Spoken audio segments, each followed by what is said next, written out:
Salut à tous, le journal du foot de ce mardi 13 octobre. La presse espagnole s'emballe sur le PSG, à en croire la plus folle des émissions de télévision espagnoles consacrées au sport. El Chiringuito, le PSG préparait un mercato estival 2021 de folie. Dans la liste des joueurs visés, il y aurait notamment 3 joueurs de Liga et non des moindres. Sergio Ramos, qui sera en fin de contrat avec le Real Madrid à l'issue de la saison, ferait partie des grands objectifs de Leonardo. La Juve est également sur le coup. Autre dossier évoqué, celui d'Antoine Griezmann, l'attaquant du FC Barcelone qui plaît aussi au club parisien qui envisage une première approche en janvier. Un intérêt qui pourrait finir par séduire le champion du monde si sa situation n'évolue pas positivement au Barça. L'émission espagnole cite également le nom de Thibaut Courtois, le gardien du Real Madrid, comme potentielle cible parisienne. Affaire à suivre. Quel est le club dont la valeur totale de l'effectif est la plus importante ? Eh bien, selon l'Observatoire du football CIES, c'est Manchester City qui possède l'effectif le plus cher d'Europe, valeur totale plus d'1 milliard d'euros. Les Citizens sont devant le PSG, deuxième avec une valeur d'effectif de 888 millions d'euros. Manchester United est troisième, le Barça quatrième, devant Chelsea, le Real, Liverpool, la Juve, Arsenal et Everton. Vous l'aurez remarqué, cela fait 5 clubs anglais dans le top 10. Alors qu'il n'a plus joué depuis des mois avec Arsenal, Mesut Ozil va toucher une énorme prime, comme révélé par les médias britanniques.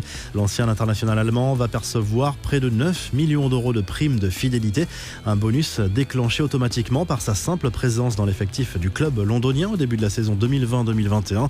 Cela avait été négocié en 2018 lorsqu'Ozil avait prolongé avec les Gunners.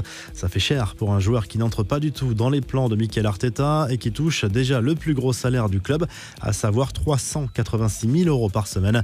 Les infos en bref, les joueurs de la Mannschaft dans l'émission Qui veut gagner des millions version allemande. Plusieurs joueurs de la sélection sont passés dans la célèbre émission afin de récolter des fonds pour la bonne cause, notamment Kimmich et Goretzka. À eux tous, ils ont remporté 222 500 euros pour des œuvres caritatives. Jürgen Klopp n'est pas seulement un entraîneur de génie, c'est aussi un homme au grand cœur. Il l'a prouvé une nouvelle fois en répondant à une lettre envoyée par un enfant de 11 ans qui lui faisait part de ses angoisses de retourner à l'école. Le technicien de Liverpool lui a parlé de ses propres angoisses en tant qu'entraîneur et ses souvenirs douloureux de finales perdues avant de connaître enfin les succès que l'on connaît avec les Reds. Un nouveau succès de l'équipe de France espoir qui a battu la Slovaquie lundi soir à Strasbourg.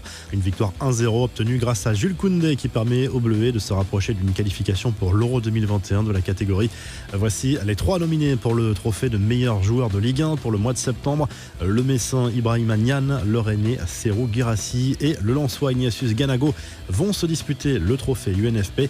La vidéo a fait un carton sur les réseaux sociaux. Il s'agit d'une séquence captée par la FFF dans les vestiaires de l'équipe de France en marge du match contre le Portugal. On y voit Olivier Giroud féliciter ses partenaires et se diriger vers Kylian Mbappé avant de le décoiffer en voulant lui témoigner son affection. Le plus drôle dans la vidéo est sans doute la réaction du jeune attaquant des Bleus qui finit par aller chercher un peigne pour se recoiffer. Lors de ce même match France-Portugal, Eduardo Camavinga a récupéré le maillot de Cristiano Ronaldo au coup de sifflet final. Le milieu de terrain des Bleus a partagé sa joie sur Snapchat. Je le lave pas, a promis le joueur du Stade Rennais. L'OM et l'OL ont trouvé la parade pour leurs supporters les plus fervents qui refusent d'acheter FIFA 21 avec Kylian Mbappé sur la pochette pour ne pas avoir à conserver une jaquette avec le maillot parisien. L'OM propose à ses fans de télécharger une cover officielle de FIFA 21 avec le logo de l'OM et le stade Vélodrome en fond. L'Olympique Lyonnais a eu la même idée et propose sur son site une version 100% Gone de la pochette de FIFA 21.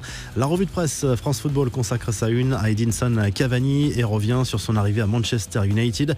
L'hebdomadaire consacre également un dossier au transfert bouclé dans les dernières heures du mercato. En Espagne, Marca évoque le mercato 2021 du Real Madrid. Erling Haaland est bien le plan B du club merengue en cas d'échec dans le dossier Kylian Mbappé. Son transfert est plus accessible pour les finances madrilènes selon le quotidien sportif. Le Mundo Deportivo se penche sur le mercato du Barça. Les 3 objectifs du mois de janvier sont les suivants: Eric Garcia, Memphis Depay et Georginio Wijnaldum. Tous seront en fin de contrat en juin prochain. En Italie, la Gazzetta dello Sport se penche à nouveau sur le derby milanais à J-4 de ce choc de Serie A. Les 2 équipes ont bien démarré la saison et voudront poursuivre sur cette bonne dynamique samedi. Enfin, le journal Tutto Sport revient sur les signes d'admiration lancés par plusieurs joueurs français envers CR7, notamment Kylian Mbappé et Eduardo Camavinga. Il n'en fallait pas plus pour faire rêver les tifosi d'une possible arrivée des 2 joueurs à l'avenir à la Juve. Vous retrouvez l'actu foot sur topmercato.com, l'appli Top Mercato, et à très vite pour un nouveau journal du foot.